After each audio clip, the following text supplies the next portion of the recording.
આઝાદી મળી એની પહેલાં તો અંદરથી રાષ્ટ્ર પ્રત્યે જનૂન તો હતું જ, પણ આઝાદી મળ્યા પછી પણ એક પ્રસંગ એવો બન્યો કે પાકિસ્તાનનું પેશાવર ગામ હતું, પેશાવર પાકિસ્તાનનું ગામ, અને એનો એક યુવક અહીંયા ભારતમાં રહેતો હતો, યુવાન.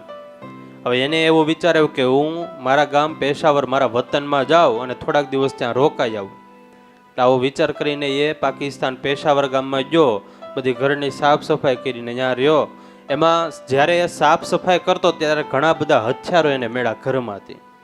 એટલે તરત જ વિચાર આવ્યો કે આ તો આપણે અંગ્રેજોને મારવા માટે હથિયારો રાખ્યા હતા, પણ હવે તો આઝાદી મળી ગઈ, હવે આની કાંઈ જરૂર નથી.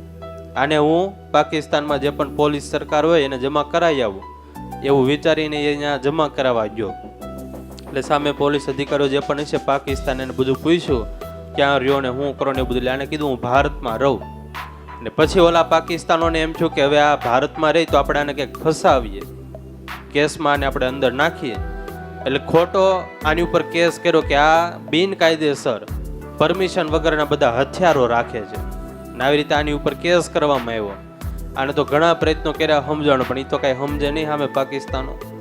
એટલે પછી ત્યાંથી એને પત્ર લખ્યો ભારતમાં, અને એ સમયમાં આપણા ભારતના વડાપ્રધાન જવાહરલાલ નહેરુ હતા. એને પત્ર લખ્યો, કાગળ લખ્યો કે આવી રીતે પાકિસ્તાનની અંદર મને ફસાવી દેવામાં આવ્યો છે, મને હેરાન કરે છે, તો કંઈક બચાવવાના પ્રયત્ન કરો. આ બાજુ જવાહરલાલ નહેરુને પત્ર મળ્યો, અને એને પણ સામે પત્ર લખ્યો અને એક માણસને મોકલો કે તમે આ પત્ર, ભલામણ પત્ર ત્યાં આપો કે આ તો માણસ આપણો જ છે, ભારતનો છે, આપણી સરકાર સાથે જોડાયેલો છે અને કાંઈ પણ એનો વાક નથી. અને આવી રીતે પત્ર, ભલામણ પત્ર લખવામાં આવ્યો. હવે જે પણ વ્યક્તિ હતો એ પત્ર લઈને ત્યાં ગયો. ફ્રેન્ચ એન્થની નામનો વ્યક્તિ હતો, પત્ર લઈને ગયો પાકિસ્તાનની અંદર. પેલા પાકિસ્તાનની સરકારને આપ્યો કે લ્યો આ પત્ર, આવી રીતે ભલામણ પત્ર આવ્યો છે, જવાહરલાલ નહેરુએ મોકલો છે ભારતમાંથી. તો ઓલા જે પણ પાકિસ્તાનના વડાપ્રધાન હતા એને કીધું કે આ પત્ર કે અમારે લાગુ ન પડે, તમે ગૃહ મંત્રાલયમાં આપો. એ ત્યાંથી પત્ર લઈને ગૃહ મંત્રાલયમાં ગયો, લ્યો આ પત્ર, ભલામણ પત્ર. તો કે આ પત્ર અમને લાગુ ન પડે, તમે રાજકારણી હોય, જે પણ કંઈક રાજવી હોય, રજવાડા હોય એમાં આપો તમે. હવે અહીંયાથી કોઈક રાજા મંત્રી હોય છે એની બધા પાસે ગયો, તો કે આમાં અમે કાંઈ ન કરી, તમે અધિકારી પાસે જાઓ. એમ કરીને 3 દિવસ સુધી બધા અલગ અલગ વ્યક્તિઓ પાસે પત્ર લઈને એને ફેરવો, પણ કોઈએ કાંઈ પ્રત્યુત્તર આપ્યો નહીં, કોઈએ કંઈ કર્યું નહીં. અને 3 દિવસ પછી એ ફ્રેન્ચ એન્થની પાછો પત્ર લઈને ભારત આવ્યો અને વાત કરી જવાહરલાલ નહેરુને, વડાપ્રધાને, કે આવી રીતે 3 દિવસ સુધી મને ફેરવો, પણ કોઈએ કાંઈ પણ જવાબ આપ્યો નથી, પ્રત્યુત્તર આપ્યો નથી. હવે એ સમયે સામે સરદાર વલ્લભભાઈ પટેલ ઊભા હતા. એનો જીવન મંત્ર હતો ઓછું બોલવું પણ તાકાતવાળું બોલવું.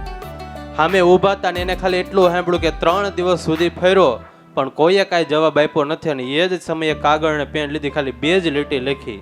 એ વડાપ્રધાન હતા પાકિસ્તાનના, એની સામે પત્ર લખ્યો ને ખાલી 2 જ લીટી લખી કે તમને માલુમ થાય કે તમારા પણ ઘણા સગા સંબંધીઓ, સ્નેહી મિત્રો મારા ભારતમાં રહે છે, એટલે મારા વ્યક્તિને તમે 24 કલાકમાં છોડી દેજો. આવી રીતે ખાલી પત્રમાં 2 લીટી લખી કે તમારા સ્નેહી સંબંધીઓ અહીંયા રહી છે ભારતમાં, તમને માલુમ થાય, અને પહેલા વ્યક્તિને 24 કલાકમાં છોડી દેજો. અને આ પત્ર ઓલા પણ મેળો પાકિસ્તાનમાં વડાપ્રધાન પાસે જોયો કે સરદાર વલ્લભભાઈ પટેલનો પત્ર છે, 24 કલાકમાં છોડવાનું કીધું. હજી તો 18 કલાક પૂરી થઈ જતો ઓલો વ્યક્તિ ભારતમાં આવી ગયો હતો. ત્યારે તાકાત હતી એનામાં.